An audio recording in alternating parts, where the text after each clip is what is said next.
Hello ಸ್ನೇಹಿತರೆ, to my video. Okay, ಈಗಾಗಲೇ ಗೊತ್ತಿರುವ ಹಾಗೆ ನಿಮಗೆ second round result, provisional result okay check ಮಾಡ್ಕೊಂಡಿದ್ದೀರಾ ಅನ್ಕೊಂಡಿರ್ತೀನಿ. ಯಾರೆಲ್ಲ ಚೆಕ್ ಮಾಡ್ಕೊಂಡಿಲ್ಲ ಹೋಗಿಬಿಟ್ಟು ಒಂದು ಟೈಮ್ ಚೆಕ್ ಮಾಡ್ಕೋರಿ. ಯಾಕಂದರೆ ಫಸ್ಟ್ ರೌಂಡಲ್ಲಿ ಎಷ್ಟು ಜನಕ್ಕೆ ಸೀಟ್ ಸಿಗದೆ ಇದ್ದವ್ರಿಗೆ ಸೆಕೆಂಡ್ ರೌಂಡ್ ಪ್ರಾವಿಷನಲ್ ರಿಸಲ್ಟಲ್ಲಿ ಸಿಕ್ಕಿದೆ. ಆ್ಯಂಡ್ ಇದ್ರ ಬಗ್ಗೆ ಮಾತಾಡೋದಂದರೆ ನಿನ್ನೆ ಕೇದವ್ರು ಏನು ಮಾಡಿದಾರಂತಂದರೆ ಒಂದು ಸೆಕೆಂಡ್ ರೌಂಡ್ ಬಗ್ಗೆ ಒಂದು ಇಂಪಾರ್ಟೆಂಟ್ ಒಂದು ಅಪ್ಡೇಟ್ನ ಬಿಡ್ತಾರೆ. ಅದು ಮೊದಲು ಟ್ವಿಟರ್ಲಿ ಬಿಟ್ಟರು. ಟ್ವಿಟರ್ಲಿ ಬಿಟ್ಟಾದ ತಕ್ಷಣ ಸ್ವಲ್ಪ ಹೊತ್ತು ವೇಟ್ ಮಾಡಿಸಿಬಿಟ್ಟು ಆಮೇಲೆ ವೆಬ್ಸೈಟಲ್ಲಿ ಕೂಡ ಹಾಕ್ತಾರೆ.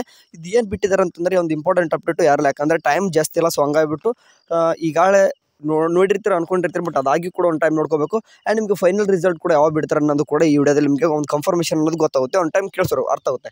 ಸರಿ, ಈಗ ಮಾತಾಡೋದಂದರೆ ವೈದ್ಯಕೀಯ, ದಂತವೈದ್ಯಕೀಯ ಮತ್ತು ಆಯುಷ್ ಕೋರ್ಸ್ಗಳು, ಇಂಜಿನಿಯರಿಂಗ್, ಆರ್ಕಿಟೆಕ್ಚರ್, ಯೋಗ ಮತ್ತು ನ್ಯಾಚುರೋಪತಿ, ಕೃಷಿ ವಿಜ್ಞಾನ, ವೆಟರ್ನರಿ, BSc ನರ್ಸಿಂಗ್ ಮತ್ತು B.Pharma, ಫಾರ್ಮಡಿ ಮುಂತಾದ ಕೋರ್ಸ್ಗಳು. ಓಕೆ, ಈಗ ಇವೆಲ್ಲ ಕೋರ್ಸ್ಗಳದ್ದು ಏನಾಗಿದೆ ಅಂತಂದರೆ ತಾತ್ಕಾಲಿಕ ಫಲಿತಾಂಶವನ್ನು ದಿನಾಂಕ 18/9/2024 4 ಗಂಟೆ ನಂತರ ಏನು ಮಾಡಿದ್ರು ಎಲ್ಲರೂ ಕೂಡ ಪ್ರಕಟಿಸಿದ್ದಾರೆ. ದಯವಿಟ್ಟು ಹೋಗಿ ಒಂದು ಟೈಮ್ ಚೆಕ್ ಮಾಡ್ಕೊಂಡು ಅಂತ ಹೇಳ್ತಾರೆ. ಅದಾದ ನಂತರ ಇವಾಗ ಬರ್ತಾರೆ ನೋಡ್ರಿ ಮೇನ್ ವಿಷಯಕ್ಕೆ. UG NEET ಸ್ಟೂಡೆಂಟ್ಸ್ ಕೂಡ ಅವ್ರಿಗೆ ಇಂಪಾರ್ಟೆಂಟು. ಕರೆಕ್ಟ್ ಕಳಿಸೋರಿ. MCC ವೆಬ್ಸೈಟಿನಲ್ಲಿ ಪ್ರಚುರಪಡಿಸಲಾದ ವೇಳಾಪಟ್ಟಿಯ ಪ್ರಕಾರ 2ನೇ ಸುತ್ತಿನ UG NEET ಅಖಿಲ ಭಾರತ ಸೀಟು ಹಂಚಿಕೆ ಫಲಿತಾಂಶಗಳನ್ನು 19/9/2024 ನಿರೀಕ್ಷಿಸಲಾಗಿದೆ. ಅಂತಂದರೆ ಇವತ್ತು ಏನು ಮಾಡ್ತಾರೆ ಅಂತಂದರೆ MCC ಕೌನ್ಸಿಲಿಂಗ್ ಅಂತಂದರೆ ನಮ್ಮ ಒಂದು ಸ್ಟೇಟಿಂದ ಒಂದು 50% ಸ್ಟೂಡೆಂಟ್ಸ್ ಏನು ಮಾಡ್ತಾರೆ MCC ಕೌನ್ಸಿಲಿಂಗಲ್ಲಿ ಸೀಟ್ ತೊಗೊಳ್ತಾರೆ. ಸೊ ಹಂಗಾಗಿಬಿಟ್ಟು ಅದನ್ನು ಇವತ್ತು ಅದನ್ನ ಏನು ಮಾಡ್ತಾರೆ ರಿಸಲ್ಟ್ನನ್ನು ಬಿಡ್ತಾರೆ. ಓಕೆ, ಇವಾಗ KA UG CET UG NEET 2ನೇ ಸುತ್ತಿನ ತಾತ್ಕಾಲಿಕ ಸೀಟು ಹಂಚಿಕೆ ಫಲಿತಾಂಶಗಳ ಪ್ರಕಟಣೆಯ ನಂತರ, ಈಗೇನು ತಾತ್ಕಾಲಿಕ ಹಂಚಿಕೆ ಅಂತ ಏನ್ಬಿಟ್ಟಿದೆ ಅದರ ನಂತರ 2ನೇ ಸುತ್ತಿನ ಅಖಿಲ ಭಾರತ UG NEET ಅಂತಂದರೆ MCC ಕೌನ್ಸಿಲಿಂಗ್ನಲ್ಲಿ ಭಾಗವಹಿಸಿರುವ ಅಭ್ಯರ್ಥಿಗಳಿಗೆ KAನಿಂದ ಹಂಚಿಕೆಯಾದ ಸೀಟ್ಗೆ ಸೇರಲು ಅಥವಾ ಅಥವಾ MCC ಮೂಲಕ ಹಂಚಿಕೆಯಾದ ಸೀಟನ್ನು ಉಳಿಸಿಕೊಳ್ಳಲು ನಿರ್ಧಾರ ತೆಗೆದುಕೊಳ್ಳಲು ಸಮಯವನ್ನು ನೀಡಲಾಗುತ್ತದೆ. ಅಂತಂದರೆ ಈಗ ಏನು ಮಾಡಿರ್ತಾರೆ ಅಂತಂದರೆ ಕೆಲವೊಂದು ಸ್ಟೂಡೆಂಟ್ಸು MCCಯಲ್ಲೂ ಕೂಡ ಸೀಟ್ ಸಿಕ್ಬಿಟ್ಟಿರ್ತದೆ, ಈಗ KAದಲ್ಲೂ ಕೂಡ ಸೀಟ್ ಸಿಕ್ಬಿಟ್ಟಿರ್ತದೆ. ಯಾರಿಗೆ? UG NEET ಸ್ಟೂಡೆಂಟ್ಸ್ಗೆ. ಓಕೆ, ಅಂಥ ಒಂದು ಸ್ಟೂಡೆಂಟ್ಸ್ಗೆ ನೀವು ನಮಗೆ KAದಲ್ಲಿ ಬೇಡ, ನಂಗೆ MCCಯಲ್ಲಿ ಅಷ್ಟೇ ನನಗೆ ಸೀಟ್ ಇರಲಿ ಅಂತಂದು ಅಂತ ಏನಾದರೂ ನಿಮ್ಗೇನಾದ್ರು ತಲೆಯಲ್ಲಿದ್ದರೆ, ಓಕೆ ನಾನು MCCಯಲ್ಲಿ ನಾನು ಸೀಟ್ ತೊಗೊಳ್ತೀನಿ ಅನ್ನೋದು ಆಗಿತ್ತಂದರೆ ನಿಮಗೆ ಸ್ವಲ್ಪ ಟೈಮ್ನ ಕೊಡ್ತಾ ಇದ್ದಾರೆ. ಅದೇನಪ್ಪ ಅಂತಂದರೆ KAನಿಂದ ಹಂಚಿಕೆಯಾದ ಸೀಟನ್ನು ರದ್ದುಪಡಿಸಿಕೊಳ್ಳಲು ಮತ್ತು MCC ಕೌನ್ಸಿಲಿಂಗಲ್ಲಿ ಸಿಕ್ಕಿರೋಂಥ ಸೀಟನ್ನು ಉಳಿಸಿಕೊಳ್ಳಲು ಬಯಸುವ ಅಭ್ಯರ್ಥಿಗಳು ದಿನಾಂಕ 20/9/2024 ಬೆಳಗ್ಗೆ 11 ಒಳಗಾಗಿ KAನಿಂದ ಹಂಚಿಕೆಯಾದ UG NEET ಸೀಟನ್ನು KA ಬೆಂಗಳೂರು ಇಲ್ಲಿ ಖುದ್ದಾಗಿ ರದ್ದುಪಡಿಸಿಕೊಳ್ಳಬೇಕು. ಅಂತಹ ಅಭ್ಯರ್ಥಿಗಳು ₹10,000 ದಂಡ ವಿಧಿಸಲಾಗುವುದು. ಓಕೆ, ಉಳಿದ ಮೊತ್ತವನ್ನು ಹಿಂದಿರುಗಿಸಲಾಗುವುದು. ಮತ್ತು ಸೀಟು ರದ್ದುಪಡಿಸಿಕೊಳ್ಳುವ ಸಮಯದಲ್ಲಿ MCCನಲ್ಲಿ ಹಂಚಿಕೆಯಾದ ಸೀಟುಗಳನ್ನು ವಿವರಗಳನ್ನು ಖುದ್ದಾಗಿ KA ಬೆಂಗಳೂರನ್ನು ಸಲ್ಲಿಸಬೇಕು. ಇವಾಗ ನೋಡಿರಿ, ನಿಮಗೆ ಅರ್ಥ ಮಾಡಿಸ್ಬಿಡ್ತೀನಿ. ನಿಮ್ಗಾಳೆ ಗೊತ್ತಿಲ್ಲ ಅಂದ್ರೆ ಒಂದು ಟೈಮ್ ಕೇಳಿಸೋರಿ. ಈಗ MCCಯಲ್ಲಿ ಕೌನ್ಸಿಲಿಂಗಲ್ಲಿ ನಿಮ್ಮ ಸೀಟ್ ಸಿಕ್ಕಿದೆಯಪ್ಪ. ಓಕೆ, ಸೀಟ್ ಸಿಕ್ಕು ನೀವು KAದಲ್ಲಿ ಬೇಡ ನಾವು MCCಯಲ್ಲೇ ಸೀಟ್ ತೊಗೊಳ್ತೀರ ಅನ್ನೋದಾಗಿತ್ತು ಅಂತಂದರೆ ಈಗಾಗಲೇ ನೀವು ಕಾಷನ್ ಡಿಪಾಸಿಟ್ ಮಾಡಿರ್ತಾರೆ. ಓಕೆ, ಅದೇ ದುಡ್ಡನ್ನ ಏನು ಮಾಡ್ತಾರೆ, ನೀವು MCCಯಲ್ಲಿ ಸೀಟ್ ಸಿಕ್ಕಂಥ ಎಲ್ಲನೂ ಕೂಡ ಡೀಟೇಲ್ಸನ್ನು ನೀವು KAದವ್ರಿಗೆ ಯಾವತ್ತು 20/9/2024 ಬೆಳಗ್ಗೆ 11 ಗಂಟೆ ಒಳಗೆ, ಓಕೆ ಇವತ್ತು ಹೋದ್ರೆ ನಡೀತದೆ, ನಾಳೆ 11 ಗಂಟೆ ಬೆಳಗ್ಗೆ 11 ಗಂಟೆ ಒಳಗೆ ಹೋದ್ರೆ ನಡೀತದೆ. ಓಕೆ, ಅಂಥ ಸ್ಟೂಡೆಂಟ್ಸ್ ಏನು ಮಾಡಬೇಕು, MCCಯಲ್ಲಿ ಸೀಟ್ ಸಿಕ್ಕಿದ್ರೆ ನಾನು ಅಡ್ಮಿಷನ್ ಮಾಡಿಸ್ಕೊತೀನಿ, ಅಲ್ಲೇ ಹೋಗ್ತೀನಿ ಅನ್ನೋದಾಗಿತ್ತಂದರೆ ನೀವು ವಿತ್ ಡಾಕ್ಯುಮೆಂಟ್ಸು ಮತ್ತು ನೀವು ಕಾಷನ್ ಡಿಪಾಸಿಟ್ ಮಾಡ್ಕೊಂಡಿರಲ್ಲ ಅದನ್ನೊಂದು ₹10,000 ದಂಡ ಏನು ಮಾಡ್ತಾರೆ ಅಂತ ತೊಗೊಳ್ತಾರೆ.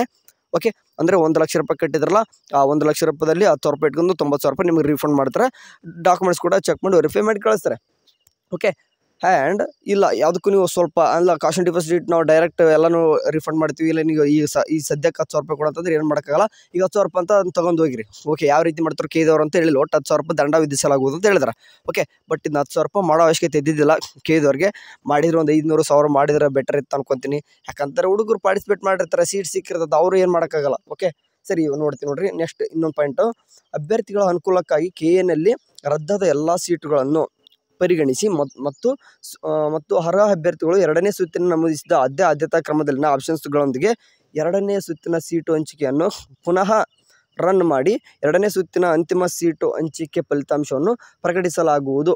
ಓಕೆ, ಅರ್ಥ ಮಾಡಿಸಬೇಕು. ಸೆಕೆಂಡ್ ರೌಂಡ್ ಯಾವಾಗ ಬಿಡ್ತೀನಿ ಅಂತ ಈಗ ಒಂದು ಕನ್ಫರ್ಮೇಷನ್ ಬರ್ತದೆ. ಹೇಳಿದಂತ ಹೇಳ್ರಿ, ಉನ್ನತ ಕ್ರಮಾಂಕದ ಸೀಟು ಹಂಚಿಕೆಯು ಆಗುವ ಸಾಧ್ಯತೆ ಇರುತ್ತದೆ. ಆಪ್ಷನ್ಸ್ಗಳ ಆದ್ಯತೆಗಳನ್ನು ಬದಲಾಯಿಸಲು ಅವಕಾಶ ಇರುವುದಿಲ್ಲ. ಈಗ ಇಲ್ಲಿ ಅರ್ಥ ಮಾಡಿಸ್ಬಿಡ್ತೀನಿ ನೋಡ್ರಿ. ಇನ್ನು ಲಾಸ್ಟ್ ಪಾಯಿಂಟ್ ಅದೊಂದು ಪಾಯಿಂಟ್ ಓದ್ಬಿಡ್ತೀನಿ. ಇತರ ಅಭ್ಯರ್ಥಿಗಳಿಗೆ ದಂಡವಿಲ್ಲದೆ ಯಾವುದೇ ಸೀಟನ್ನು ರದ್ದುಪಡಿಸುವುದಿಲ್ಲ.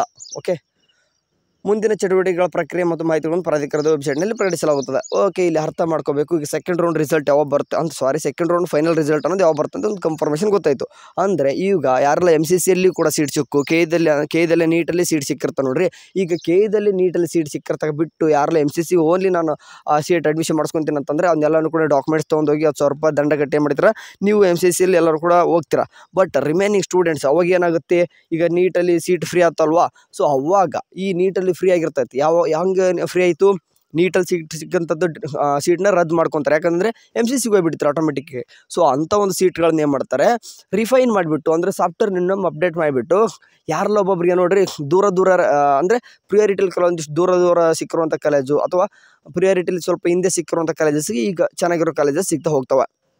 ಸೊ ಇವಾಗ ಸ್ವಲ್ಪ ಒಂದು ಕನ್ಫರ್ಮೇಷನ್ ಬರ್ತೀವಿ. 20/9/2024 ಬೆಳಗ್ಗೆ 11 ಗಂಟೆವರೆಗೂ ಅಂತೂ ನಿಮ್ಮ ಒಂದು ರಿಸಲ್ಟ್ ಬರಲ್ಲ ಅಂತ ಒಂದು ಕನ್ಫರ್ಮೇಷನ್ ಆಯ್ತು. ಈಗ ಸೆಕೆಂಡ್ ರೌಂಡ್ ರಿಸಲ್ಟ್ ಅಂದರೆ ಇವತ್ತು ಬರುತ್ತಂತಂದರೆ ಬರಲ್ಲ, ಅರ್ಥ ಮಾಡ್ಕೊಬೇಕು ಸಿಂಪಲ್. ಯಾಕಂತಂದರೆ ಇವತ್ತು ಏನಾಗುತ್ತೆ, ಇವತ್ತು MCC ಕೌನ್ಸಿಲಿಂಗಲ್ಲಿ ಏನಾಗುತ್ತದ ರಿಸಲ್ಟ್ ಬರುತ್ತೆ. ಇವತ್ತು ಬಂದ ತಕ್ಷಣ ಅವ್ರಿಗೆ ನಮ್ಮ ಕರ್ನಾಟಕದಲ್ಲೂ ಕೂಡ ಸೀಟ್ ಸಿಕ್ಕೋರಿಗೆ ಗೊತ್ತಾಗುತ್ತೆ. ಓಕೆ, ಅರ್ಥ ಮಾಡ್ಕೋಬೇಕು. ಯಾಕಂದ್ರೆ ಬಿಡದೆ ಇವತ್ತು ಯಾರೆಲ್ಲ MCCಗೆ ಹೋಗಿ MCC ಕೌನ್ಸಿಲಿಂಗ್ ಸೀಟ್ ಸಿಕ್ಕರೋ ಅಡ್ಮಿಷನ್ ಮಾಡಿಸ್ಕೊಬೇಕಂತಂದ್ರೆ ಇವತ್ತೇ ನೀವು ದೂರ ಇತ್ತಂದರೆ ಬಸ್ ಹೊತ್ಕೊಂಡು ಹೋಗ್ಬಿಟ್ಟು ನಾಳೆ ಕೇದರ್ಗೆ ಹೋಗಬೇಕು. ಬೆಳಗ್ಗೆ 11 ಗಂಟೆವರೆಗೂ ನೀವು ಏನು ಮಾಡ್ತೀರಾ, ಎಲ್ಲನೂ ಕೂಡ ಡಾಕ್ಯುಮೆಂಟ್ಸ್ ವಿತ್ ಎಲ್ಲನೂ ಕೂಡ ಸಲ್ಲಿಸ್ತೀರಾ.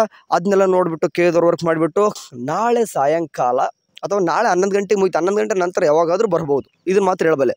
ಓಕೆ, ಇವತ್ತು ಬರೋಕ್ಕೆ ಚಾನ್ಸೇ ಇಲ್ಲ ಅನ್ಕೊತೀನಿ ನಾನು. ಇಲ್ಲಿ ನೀವೇ ಅರ್ಥ ಮಾಡ್ಕೊ, ಅವರೇ ಹೇಳ್ತಾ ಇದ್ದಾರೆ. ಓಕೆ, ಅವರ ಸೀಟ್ 2ನೇ ಸುತ್ತಿನ ಸೀಟ್ ಯಾವಾಗ ಇಲ್ಲಿ ನೋಡ್ರಿ. ಓಕೆ, ಸುತ್ತಿಗೆ ನಮಿಸಿದ ಅದೇ ಕ್ರಮದಲ್ಲಿ ಆಪ್ಷನ್ಸ್ಗಳೊಂದಿಗೆ 2ನೇ ಸುತ್ತಿನ ಸೀಟನ್ನು ಹಂಚಿಕೆಯನ್ನು ಪುನಃ ರನ್ ಅಥವಾ ರೀರನ್ ಮಾಡಿ 2ನೇ ಸುತ್ತಿನ ಅಂತಿಮ ಸೀಟು ಹಂಚಿಕೆ ಫಲಿತಾಂಶಗಳನ್ನು ಪ್ರಕಟಿಸಲಾಗುತ್ತದೆ. ಅರ್ಥ ಮಾಡ್ಕೋಬೇಕು. ಅಂದರೆ ಈಗೆಲ್ಲ ಯಾವೆಲ್ಲ ರದ್ದಾಗಿರ್ತಾವೆ ನೋಡ್ರಿ ಎಲ್ಲನೂ ಸೀಟ್ನ, ಅವನ್ನ ಏನು ಮಾಡ್ತಾರೆ, MCC ಕಳಿಸ್ತಾರೆ. ಓಕೆ, MCCಗೆ ಹೋಯ್ದು ಆ ಉಳಿದಕ್ಕಂಥ ಸೀಟ್ನ ಇಲ್ಲಿ ಇನ್ನೂ ಕೂಡ ಕೆಲವೊಂದಿಷ್ಟು ಸ್ಟೂಡೆಂಟ್ಗೆ ಸೀಟ್ ಸಿಕ್ಕಿರಲ್ಲ, ಅವ್ರಿಗೆ ಸಿಗಂತಲ್ಲ. ಈಗ ಪ್ರಿಯಾರಿಟಿಲಿ ಯಾರೆಲ್ಲ ದೂರ ಇರ್ತದೋ ಅವ್ರಿಗೆ ಮುಂದೆ ಸಿಗ್ತದೆ. ಒಬ್ಬರು ಸೀಟ್ ಸಿಗದೇದವ್ರು ಕೂಡ ಸೀಟ್ ಸಿಗ್ತದೆ. KCT ಸ್ಟೂಡೆಂಟ್ಸು ಕೂಡ ಯಾರೆಲ್ಲ ಸೀಟ್ ಸಿಕ್ಕಲ್ಲ ಅವ್ರಿಗೂ ಕೂಡ ಸೀಟ್ ಸಿಗ್ತದೆ ಇಲ್ಲಿಗ. ಓಕೆ, ಇದೊಂದು ಗುಡ್ ನ್ಯೂಸ್ ಅಂತಲೇ ಹೇಳ್ಬೋದು. ಯಾಕಂದರೆ ಈ ಸ್ವಲ್ಪ ಸೀಟ್ ಫ್ರೀ ಆಗ್ತಾವೆ. ಒಂದು 15% ಸ್ಟೂಡೆಂಟ್ಸಲ್ಲಿ ಅಂದರೆ ಈಗ ಏನು ಮಾಡಿಬಿಡ್ತಾರೆ ಅಂದರೆ ಆಟೋಮೆಟಿಕ್ಕಾಗಿ ಏನು ಮಾಡ್ತಾರೆ, ಎರಡೂ ಕೂಡ ಅಲಾಟ್ಮೆಂಟ್ ಮಾಡಿಬಿಟ್ಟಿರ್ತಾರೆ. ಈಗ ಕೆದಲ್ಲೂ ಕೂಡ ಒಂದು MBBS ಸೀಟ್ ಅಲಾಟ್ಮೆಂಟ್ ಆಗಿಬಿಟ್ಟಿರ್ತದೆ. ಆ್ಯಂಡ್ ಮುಂದೆ ಅಲ್ಲಿ MCC ಕೌನ್ಸಿಲಿಂಗ್ ಅಲ್ಲೂ ಕೂಡ ಸೀಟ್ ಅಲಾಟ್ಮೆಂಟ್ ಆಗಿರ್ತದೆ. ಬಟ್ ಅವು ಈಗ ಫ್ರೀ ಆಗ್ತಾವೆ. ಸೊ ಹಂಗಾಗಿಬಿಟ್ಟು ಇದೊಂದು ಗುಡ್ ನ್ಯೂಸು. ಕೆದವ್ರು ಈ ಥರ ಮಾಡಿದ್ದಕ್ಕೆ ಒಳ್ಳೆ ಅಪ್ರಿಷಿಯೇಟ್ ತೊಗೋಬೇಕು ಕೆದವ್ರಿಗೆ. ಯಾಕಂದರೆ 3 ಒಮ್ಮೆಲೆ ಅಟ್ ಅ ಟೈಮ್ ಕೌನ್ಸಿಲಿಂಗ್ ನೀಡೋ ಕಾರಣ ಯಾವುದೇ ಒಂದು ಸ್ಟೂಡೆಂಟ್ಸು ಕೂಡ ಇಲ್ಲಿ ಮೋಸ ಆಗ್ತಿಲ್ಲ. ಇದ್ರ ಬಗ್ಗೆ ಎಷ್ಟು ಹೇಳಿದ್ರು ಕೂಡ ಕೆದವ್ರಿಗೆ, ಯಾಕಂದರೆ ಈ ಥರ ಯಾವ ವರ್ಷನೂ ಕೂಡ ಮಾಡಿದ್ದಿಲ್ಲ. ಅಟ್ ಅ ಟೈಮ್ 3 ಕೂಡ ತೊಗೊಳ್ತಾ ಹೋಗ್ತಿದ್ರೆ ಗುಡ್ ಜಾಬ್ KA. ಆ್ಯಂಡ್ ಎಷ್ಟೆಲ್ಲ ಬೈಕೊಂತ ಇದೀವಿ, ಬಟ್ ಸ್ಟೂಡೆಂಟ್ಸು ಇಷ್ಟೆಲ್ಲ ಬೈಕೊಂಡ್ರು ಕೂಡ ನೀವು ಈ ರೀತಿ ಒಂದು ಒಳ್ಳೆ ಕೆಲಸ ಮಾಡ್ತಿದ್ದೀರ ಅಂತಂದರೆ ಎಲ್ಲರೂ ಕೂಡ ಅಪ್ರಿಷಿಯೇಟ್ ಮಾಡೋಣಂತೆ. ಸರಿ, ಇವತ್ತು ಯಾರೆಲ್ಲ MCC ಕೌನ್ಸಿಲಿಂಗ್ ಸೀಟ್ ಸಿಗ್ತದೋ, ನೀವು ಇಲ್ಲ ನಾ MCCಯಲ್ಲಿ ಸೀಟ್ ಸಿಕ್ಕಿದ್ದು ಅಡ್ಮಿಷನ್ ಮಾಡ್ಸ್ಕೊತೀನಿ ಅಂತಂದರೆ ಇವತ್ತೇ ನೈಟ್ ಅಂದರೆ ಇವತ್ತೇ ಬಸ್ ಹತ್ತಿ ಬೆಂಗಳೂರಿಗೆ 11 ಗಂಟೆ ಬೆಳಗ್ಗೆ ಬೇಗನೆ ಹೋಗಿ ನೀವು ಎಲ್ಲನೂ ಕೂಡ 10,000 ರೂಪಾಯಿ ದಂಡ ಕಟ್ಟೋದೇನು ಕಾಶನ್ ಡಿಪಾಸಿಟಲ್ಲಿ ಮಾಡ್ಕೊತಾರೋ ಅಥವಾ ನೀವು 10,000 ರೂಪಾಯಿ ತೊಗೊಂಡು ಹೋಗಬೇಕು. ಕೆದವ್ರಿಗೆ ಬಿಟ್ಟು ಯಾವುದಕ್ಕೆ ಬೆಟ್ರ್ ತೊಗೊಂಡು ಹೋಗಿರಿ, ಅಲ್ಲಿ ಏನು ಹೇಳ್ತಾರೆ ಅದು ನೋಡೋಣ ಅಂತ. ಓಕೆ, ಅದನ್ನ 10,000 ರೂಪಾಯಿ ಕಟ್ಟಿಬಿಟ್ಟು ಅದಾದ ತಕ್ಷಣ ಏನು ಮಾಡಬೇಕು, ನೀವು ವಿತ್ ಡಾಕ್ಯುಮೆಂಟ್ಸು ಅಥವಾ ಏನೆಲ್ಲ ಡೀಟೇಲ್ಸ್ ಇದೆ ನೋಡ್ರಿ, MCC ಕೌನ್ಸಿಲಿಂಗ್ ಸೀಟ್ ಸಿಕ್ಕಿರತಕ್ಕಂಥದ್ದು ಡೀಟೇಲ್ಸ್ ತೋರಿಸಿ ನಿಮ್ಮ ಕೆದಲ್ಲಿ ಸಿಕ್ಕಿರೋ ಸೀಟ್ ಕ್ಯಾನ್ಸಲ್ ಆಗುತ್ತದೆ. MCC ಕೌನ್ಸಿಲಿಂಗ್ ಸೀಟ್ ಇರೋದು ಅದೇ ಕನ್ಫರ್ಮೇಷನ್ ಆಗುತ್ತದೆ.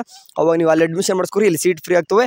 ಇದನ್ನೇ ಸೀಟ್ನ ಬೇರೆ ನಮ್ಮ ನೀಟ್ ಸ್ಟೂಡೆಂಟ್ಸ್ಗೆ ಇಲ್ಲೇ ಕೊಡ್ತಾರೆ, ಅವಾಗ ಸೀಟು ಕೂಡ ಫ್ರೀ ಆಗ್ತದೆ. ಇದು ಯಾವಾಗ 20/9/2024 ಬೆಳಗ್ಗೆ 11 ಗಂಟೆವರೆಗೆ ಎಲ್ಲ ಕೂಡ ಪ್ರೊಸೆಸ್ ನಡೆಯೋದು. ರಿಸಲ್ಟು ಕೂಡ 20/9/2024 ಅವತ್ತೇ ಸಾಯಂಕಾಲ ಅಥವಾ ನೈಟ್ ಕೂಡ ಬಂದರು ಗಾಬರಿ ಏನಿಲ್ಲ. ಓಕೆ, ಕೆದವ್ರ ವರ್ಕ್ ಚೆನ್ನಾಗಿ ನಡೀತದೆ ಅಂತ ಸಾಫ್ಟ್ವೇರ್ ಎಲ್ಲ. ಸೊ ಹಂಗಾಗಿ ನೋಡೋಣಂತೆ. ಇವತ್ತಂತೂ ಬರಲಿಕ್ಕಿಲ್ಲ. ಓಕೆ, ಇವತ್ತು ನನ್ನ ಪ್ರಕಾರ ಹೇಳ್ತಿದ್ದೀನಿ 90% ಬರಲ್ಲ ಚಾನ್ಸ್. ಯಾಕಂದರೆ ಇಲ್ಲೇ ತೋರಿಸ್ತಾ ಇದ್ದಾರೆ, ಒಳ್ಳೆ ಪಿಕ್ಚರ್ ಕಾಣ್ತಿದೆ ಕಣ್ಣು ಮುಂದೆ. ಸರಿ, ಎನಿವೆ ಏನಾದರೂ ಒಂದು ಕೆದ್ರ ಅಪ್ಡೇಟ್ ಬಂದರೆ ಇವತ್ತು ತಿಳಿಸ್ತೀವಿ. ಹೋಗ್ಬಿಟ್ಟು ಈ ಥರ ವಿಷಯಗಳನ್ನು ತಿಳ್ಕೊಬೇಕಂದ್ರೆ ಹೋಗ್ಬಿಟ್ಟು ಮಸ್ಟಾಗಿ ಹೋಗ್ಬಿಡ್ರಿ ನಮ್ಮ ಟೆಲಿಗ್ರಾಮ್ ಅಥವಾ ವಾಟ್ಸಪ್ ಚಾನಲ್ ಬಿಟ್ಟು ಜಾಯ್ನ್ ಆಗಿರಿ. ಮುಂದೆ ನಿಮಗೆಲ್ಲನೂ ಕೂಡ ನಿಮ್ಮ ಸ್ಕಾಲರ್ಶಿಪ್ ಬಗ್ಗೆ ನಿಮ್ಗೆ ಗೊತ್ತಿಲ್ಲ, ಸಿಕ್ಕಾಪಟ್ಟೆ ದುಡ್ಡು ಬರ್ತಾವ್ರೆ ಅಮೌಂಟು, ಅದನ್ನೆಲ್ಲನೂ ಕೂಡ ತಿಳಿಸೋಣಂತೆ. ಜಾಯ್ನ್ ಆಗಿರಿ ಸದ್ಯಕ್ಕೆ. ಸರಿ, ಮುಂದಿನ ದಿನಮಾನಗಳದ್ದು ಏನಾದರೂ ಅಪ್ಡೇಟ್ ಬಂದರೆ ತಿಳಿಸೋಣ. ಅಲ್ಲಿವರೆಗೆ ಚಾನಲ್ ನೋಡ್ತಿರ್ಟೇಕೆ ಬಾಯ್.